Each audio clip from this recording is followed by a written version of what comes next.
और एक अख्तर साहब, एक विधायक पूरा विधानसभा को हिला के रखता है। क्यों करें किसी को शामिल भाई? क्या जरूरी है शामिल करने का? हमको बोलिए ना। हम आपको गठबंधन में शामिल करेंगे तो आप चुनाव लड़ोगे, नहीं करेंगे तो नहीं लड़ोगे। पहले ही कह दिया है लाइट कि ये मत कहना कि मम्मी मम्मी मेरा लॉलीपॉप छीन लिया। जिसकी जमीन खिसक रही है वो दूसरे के पास जा रहा है। हमारी तो जमीन नहीं खिसक रही है। तो हम लोग भी दिखा देंगे अब की बार कि हमारे बिना सरकार इन लोग कैसे बनाते हैं और हमारी औकात क्या है। हम अपनी औकात दिखाएंगे अब की बार।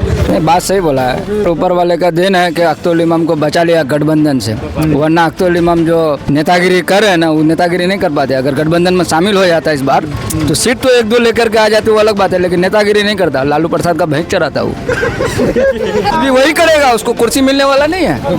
एक नौवीं फेल आदमी क्या कुर्सी पे बैठेगा? वो भैंस चराएगा। कल देखिएगा, कल तैयारी करेगा। वो तो ऊपर वाले का देन है कि अख्तरुल इमाम को बचा लिया, उसका ईमान बचा लिया। वो हमको पालने वाला आदमी, अगर वो चला जाएगा बिहार छोड़ के, भैंस छोड़ करके चला जाएगा, जाकर के पटना में बैठ जाएगा, तो हमको दूध कौन देगा? हमको ताकत कहाँ से आएगा कि आपके सामने सवाल और जवाब करेंगे? तो उसका काम सवाल जवाब करने का नहीं, उसका काम है भैंस का दूध निकालने का। वो दूध निकाले, हमको दे। प्रशांत किशोर को अपना नेता बता रहा है, कोई ओवैसी को बता रहा है, कोई राहुल को बता रहा है। आप किसको बताएंगे? असदुद्दीन ओवैसी। क्या बात कर रहे हैं? क्या खास बात है ओवैसी में? खास बात आप हमसे बेहतर जानते हैं। असदुद्दीन ओवैसी वो लीडर है जो दम रखते हैं हिंदुस्तान में। अख्तर साहब वो लीडर हैं जो बिहार में दम रखते हैं। अपने इलाका में काम कराने के लिए आप 2020 से पीछे जाइए, जितना काम नहीं हुआ है 5 साल के अंदर 800 करोड़ का काम किया है अख्तर साहब अमूर विधानसभा में। कई लोग ये कह रहे हैं कि ये सब चीज़ें पास तो पहले ही हो गई थी, लेकिन अब हो रहा है इनके दौर। अब एक बात बताइए, अभी मेरा कोई भाई ने बोला कि एमपी साहब का काम है। इससे पहले पीछे 5 साल पहले एमपी साहब थे, यही एमपी साहब थे, डॉक्टर जावेद साहब। इससे 5 साल पूर्व भी होना चाहिए था ना। अख्तर साहब आने के बाद क्यों हो रहा है? एमपी साहब का भी वक्त में होना चाहिए। इससे पहले कांग्रेस का ये था, एमएलए भी था, उसका वक्त में होना चाहिए। अभी अख्तर साहब वक्त में क्यों हो रहा है? और 60,000 आप बताइए हमको। कुछ लोग अभी हम कुछ देर पहले देखे, कोई मीडिया में बोला कि रसैली पुल साबा जफर आए थे। साबा जफर भी एमएलए रह चुके हैं इसमें, मेरा मस्तान जी भी रह चुके हैं। उसका वक्त में नहीं हुआ। एमपी भी पहले का, अभी भी प्रेजेंट एमपी वही है, पिछला 5 साल में नहीं हुआ। अभी अख्तर साहब का वक्त में आकर क्यों हो रहा है? पहले आप बताइए हमको। हाँ, वो एमआईएम कह रहे थे कि एमआईएम में रहेंगे तो काम नहीं होगा। ठीक है, बिल्कुल एमआईएम में रहेंगे तो काम नहीं होगा, उसका सोच था वो। ठीक है, उसका सोच था कि एमआईएम में रहेंगे तो काम नहीं होगा। 4 विधानसभा में काम हुआ ज़्यादा कि मेरा अमूर विधानसभा में ज़्यादा काम हुआ। जहाँ एमआईएम का विधायक है वहाँ ज़्यादा काम हुआ है न जहाँ अभी आरजेडी में जो भाग्य चोर भगोड़ा गया है उसका विधानसभा में ज़्यादा काम हुआ है। वो हमसे बात कर ले, वो कितना का काम किया। उसको 4 करोड़ रुपया मिलता है सालाना, 4 से 5 करोड़। 4 से 5 करोड़ का काम नहीं करा सकता अपने इलाका में। हाँ, 7 करोड़ उसका पैसा रिटर्न जाता है। और मेरा विधायक अपना इलावा जितना फंड मिलता है उसको, विधायक का जो फंड होता है 7 करोड़ 8 करोड़, उसका इलावा वो कम से कम 800 करोड़ का काम किया है मेरा अमूर विधानसभा में। कई लोग कह रहे हैं कि इस बार अख्तरुल इमाम के लिए बड़ा खतरा है, सीट बचाना मुश्किल है। नहीं, एक बात आपको बता दे भाई, सीट तो बचाने की बात कर रहे हैं। गठबंधन का नामो निशान नहीं रहेगा अमूर विधानसभा में। गठबंधन का नामो निशान, राहुल गांधी भी उतरेगा तो उसका नामो निशान नहीं रहेगा यहाँ, ये जान जाइए आप। कई लोग कह रहे हैं कि इस बार गठबंधन को इसलिए देना, सरकार बदलनी है, एमआईएम सरकार नहीं बदलेगी। इससे पहले भी एक हवा चली थी कि एक एमपी जीत के एमआईएम का क्या करेंगे। हम लोग जिता के भेजे थे किसको? डॉक्टर जावेद साहब को। वो बताया हुआ कि उसका 40 एमपी था, गठबंधन में 40-50 एमपी था उसका। उसने क्या किया? और एक अख्तर साहब, एक विधायक पूरा विधानसभा को हिला के रखता है। आप देख लीजिए जा करके। चुनाव का बढ़िया माहौल है, बस जहाँ एमआईएम का लहरा है, इंशाअल्लाह एमआईएम ही आएगी। क्यों आएगी? ऐसे में जब यहाँ प्रशांत किशोर को कई लोग विकल्प के तौर पर देख रहे हैं, कह रहे हैं कि बहुत वादे कर रहे हैं, बिहार बदलेंगे, सब चीज़ें। नहीं, यहाँ पे जो है विकास पे जो है वोट होगा, समझे। उम्मीद से ज़्यादा जो है यहाँ पे काम हुआ है और एमआईएम ने काम करा है, बहुत अच्छा काम करा है, उम्मीद से ज़्यादा काम करा है। और एक हजरत अभी कह रहे थे कि कैंडिडेट के अंदर जो है ताकत होनी चाहिए, समझे। और वो ताकत जो है अख्तरुल इमाम के अंदर है और वो करके दिखाया है। 30 साल में नहीं हुआ, वो 5 साल में जो है एमआईएम ने करके दिखाया है। उम्मीद से ज़्यादा काम करके दिखाया और सबको जो है बोलना भी सिखाया है। ऐसी बात नहीं है।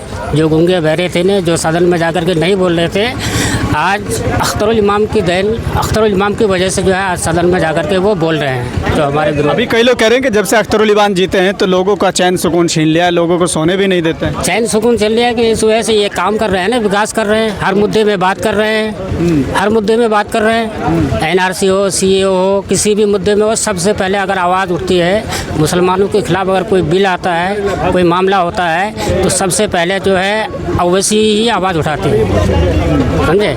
ओवैसी की वजह से जो है, और इंशाल्लाह यहाँ पे इमाम का लहरा है और इमाम यही जीतेगी यहाँ पे। माहौल महागठबंधन का है। अच्छा, गठबंधन का है। महागठबंधन का, गठबंधन का नहीं, महागठबंधन का। अच्छा, गठबंधन कौन सा है?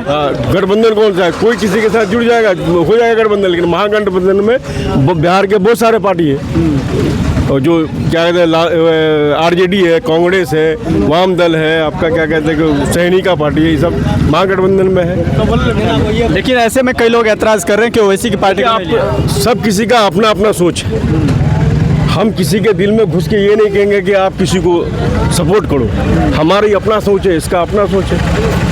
हम महागठबंधन को सपोर्ट करते हैं, जो जिसको चाहे वो कर सकता है, इसमें कोई दो राय नहीं है। बिल्कुल, लेकिन जिस तरह से शामिल नहीं किया, आपको अच्छा लगता है कि हम क्यों करें किसी को शामिल? भाई क्या जरूरी है शामिल करने का? हमको बोलिए ना। आप चुनाव अपने बल पर लड़ रहे हो या किसी के बल पर लड़ रहे हो? किसके बल पर लड़ रहे हो आप? हम आपको गठबंधन में शामिल करेंगे तो आप चुनाव लड़ोगे, नहीं करेंगे तो नहीं लड़ोगे। वो तो लड़ रहे हैं। हाँ, तो फिर इसमें गठबंधन का क्या? लेकिन हम भैया बोल रहे हैं ना, हम बोल रहे हैं ना, हम बोल रहे हैं ना, आप जवाब क्यों दे रहे हो? हम बोल रहे हैं ना, हम बोल रहे हैं, जब आप क्यों जवाब दे रहे हो?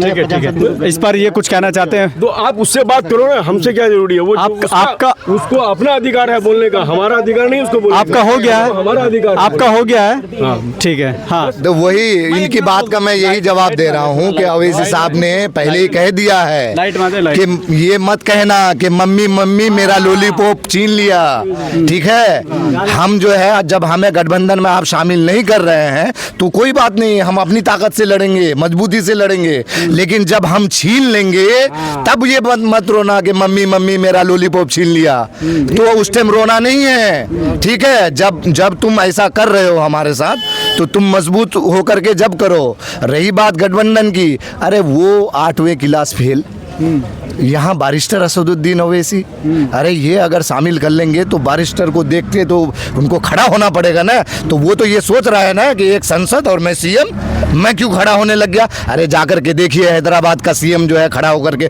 वेलकम और स्वागतम करता है। तुम कौन से खेत की मूली हो? तुम आज गठबंधन नहीं कर रहे हो तो क्या हम लोग नहीं लड़ेंगे? हम लोग लड़ेंगे और बेहतर तरीके से लड़ेंगे।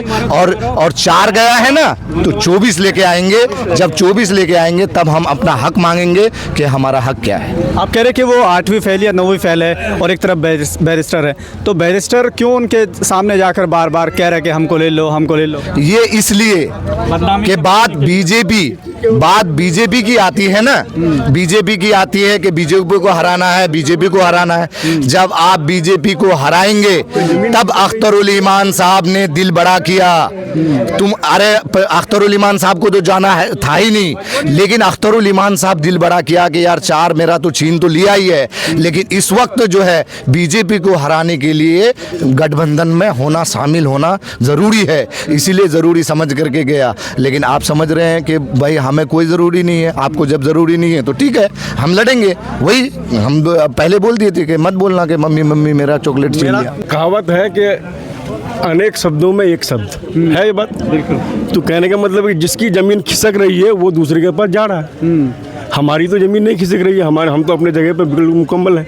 अब इसको पता लग रहा है कि हमको हमारी ज़मीन खिसक रही है, तो हम गठबंधन के लिए किसी के पास जा रहे हैं। चाचा कह रहे हैं कि जो कमज़ोर है, जिसकी ज़मीन खिसक रही है, वही गठबंधन कर रहे हैं। तो MIM खिसक रही है क्या? MIM की ज़मीन नहीं, बात सही बोला है। खैर ऊपर वाले का देन है कि अख्तरुल इमाम को बचा लिया गठबंधन से, वरना अख्तरुल इमाम जो नेतागिरी कर रहे हैं ना, वो नेतागिरी नहीं कर पाते। अगर गठबंधन में शामिल हो जाता है इस बार तो सीट तो 1-2 लेकर के आ जाते, वो अलग बात है, लेकिन नेतागिरी नहीं करता। लालू प्रसाद का भैंस चराता वो क्या बात है? भी वही करेगा, उसको कुर्सी मिलने वाला नहीं है। एक नौवीं फेल आदमी क्या कुर्सी पे बैठेगा? वो भैंस चराएगा। कल देखिएगा, कल तैयारी करेगा, उसको भैंस का दूध निकालना है, उसको उसी का टारगेट मिलेगा कि इस भैंस में 10 किलो दूध होगा कि 7 किलो होगा। वो उसी लायक है, तेजस्वी जो है वो उसी लायक है। और साथ में हमारा अख्तरुल इमाम को भी बना देते, क्योंकि हमने देख चुका है MIM से गया, बीजे और अदर पार्टी से गया, अच्छा खासा आदमी गया, पैंट शर्ट पे घूमता है भाई। तो आज अगर साथ पकड़ा है तो भैंस में ये पैंट शर्ट में आना पड़ा, कुर्ता पजामा से। कल अगर कंधा पे हाथ रख जाए तो भैंस पे तो बैठाएगा लालू, कल भैंस पे बैठाएगा लालू। और हम लोग नहीं चाहते हैं कि ऐसा हीरा, अख्तरुल इमाम जैसा हीरा को हम लोग खो दे। हाँ, वो तो ऊपर वाले का देन है कि अख्तरुल इमाम को बचा लिया, उसका ईमान बचा लिया। बिहार की जनता मुख्यमंत्री बनाने जा रही है तेजस्वी यादव को, आप कह रहे भैंस चराएंगे? हाँ, वो भैंस का सरदार बनेगा, उसको भैंस चराने के लिए रखना ही पड़ेगा। भैंस उसके ही हवाले है ना, किस काम के लिए बना है? हमको पालने वाला आदमी। अगर वो चला जाएगा बिहार छोड़ के, भैंस छोड़ करके चला जाएगा, जाकर के पटना में बैठ जाएगा, तो हमको दूध कौन देगा? हमको ताकत कहाँ से आएगा कि आपके सामने सवाल और जवाब करेंगे? तो उसका काम सवाल जवाब करने का नहीं, उसका काम है भैंस का दूध निकालने का। वो दूध निकाले हमको दे। तीखी टिप्पणी मत कीजिए। देखिए ये सब बात मुंशी, हाँ, ऐसा नहीं करना चाहिए। देखिए वो आज अगर काबिलियत है तभी गठबंधन में लिया है, या क्या कहते हैं उसका बाप दादा राजनीति में ही है, बाप बेटा राजनीति में ही है। हम इस तरह किसी के बारे में यादव समाज को दूध निकालने के लिए, हमारे सेवा के लिए ऐसा नहीं बोल सकते हैं। सबको राजनीति, हाँ नहीं, मैं हाँ ऐसा नहीं बोलना चाहिए। मैं पर्सनल लालू के बेटा के बारे में बोल रहा हूँ, और लालू प्रसाद के बारे में नहीं बोल सकता हूँ, क्योंकि वो नेता था और नेता है। हाँ, अब इसका मतलब नहीं कि मेरा बाप प्रधानमंत्री है तो हम भी प्रधानमंत्री बन जाए, ऐसा कुछ नहीं। कोई दिक्कत नहीं, MIM जिंदाबाद है और रहेगा, हमेशा रहेगा यहाँ। पप्पू यादव जी क्या बोले हैं, अगर लालू जी हट जाएंगे तो उनको कुत्ता भी नहीं पूछेगा तेजस्वी जी को। 6 महीने का टाइम बचा है। बिल्कुल 100% सच है।